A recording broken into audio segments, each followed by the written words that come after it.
Andrea, balikan natin yung ating pag-uusap. Let's talk about family. Meron ka bang hindi kayang gawin para sa pamilya? Una kong sagot, Tito Boy, po wala. Pero nung napag-isip-isip ko, Tito Boy, parang happiness. Kasi I feel na, based na rin po, Tito Boy, ang hilig ko kasi magbasa ng mga self-help. Tama yung sinabi nila, kailangan maging buo ka or overflowing para mas maganda yung mabibigay mo sa mga mahal mo sa buhay. So very ako doon, Tito Boy, conscious po ako doon na kailangan okay ako para maganda rin yung nabibigay kong energy sa kanila. How's your brother, Kenneth? Birthday niya today, Tito Boy! Oy. And ang galing nga, Tito Boy, kasi lagi na lang pag birthday niya, may big thing na nangyayari sa buhay ko. So, ito yun. I guess ito yun, Tito Boy. Oo. Yeah, he's an angel. He's an angel. Dahil sa kanya, Tito Boy, naniwala ako sa miracles na nangyayari pala talaga siya. Kasi hindi lang isang miracle lang na-experience ng family because of him. Sobrang dami po. And dahil din sa kanya, natuto ako to be grateful. Kasi yung mga hindi napapansin ng iba, like ito, Tito Boy, nakaupo tayo, hindi niya to kayang gawin. Oo. Alone. Kailangan may help. So, So, yun, na-appreciate ko yung mga little things na gano'n. Kasi, pag nakikita namin siya na parang, nagugulat na lang kami, ay, marunong na siya maglagay ng shorts mag-isa, parang ang laking accomplishment na nun for him.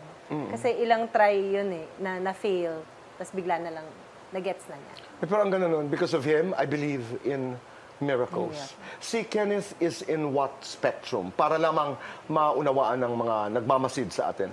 Down syndrome with slight autism. Oo. How old is he now? 27. Oo. Pero alam mo yun, bibilangin mo talaga yung mga blessings, di ba? Yes. Kaya alam ko yung sinasabi mong gratitude. Di ba? Maraming salamat, Lord. Opo. Thank you. Tsaka dati, Tito Boy, nung bata ako, di ba po, pag sinasabi na mag-pray ka, basta ka lang magpe-pray. Pero hindi mo na-feel si Lord na parang, alam mo yun, yung presence niya mismo, yung parang kang kinikilabutan na feel mo nandiyan lang siya sa tabi mo. Pero dahil sa kanya, na-feel ko yung Tito Boy. Kasi ang dami talagang beses na napakamot yung mga doktor niya, nawala yung sakit niya, or tinaningan na siya, Tito Boy. There was a time tinaningan na siya. Tapos isa-isa nawala yung mga sakit niya. Nagdasal lang kami, Tito Boy. Kaya nga sabi po ng mga doktor sa amin, thank your angels. On his birthday today, anong dasal mo para kay Kenneth? Gusto ko lang, Tito Boy, na maging full yung buhay niya. Hindi kasi siya nakakasalita, Tito Boy. So, hindi niya nasasabi sa amin kung gaano ba siya kasaya or kung naalagaan ba namin siya the way niya na gusto. So, yun ang prayer ko. Sana yung pagmamahal na gusto niya, na fulfilled siya, sana yun yung nabibigay naman. Anong dasal mo para sa pamilya mo? Ako yung sa parents ko, Tito Boy, sabi ko nga sa mga friends ko, minsan pagka pinagmamasdan ko sila, sabi ko, shucks, tumatanda na yung parents ko. So sabi ko, ang dasal ko sana, humaba yung buhay nila ng healthy. Kasi hindi ko kaya.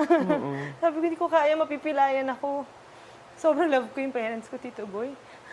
And sana magsama-sama kaming family po ulit sa isang lugar. Kasi always may isang nasa ibang bansa. So yun po yung wish ko na sobrang close po kasi kami. So sana one day ang ending namin magkakasama kami kompleto.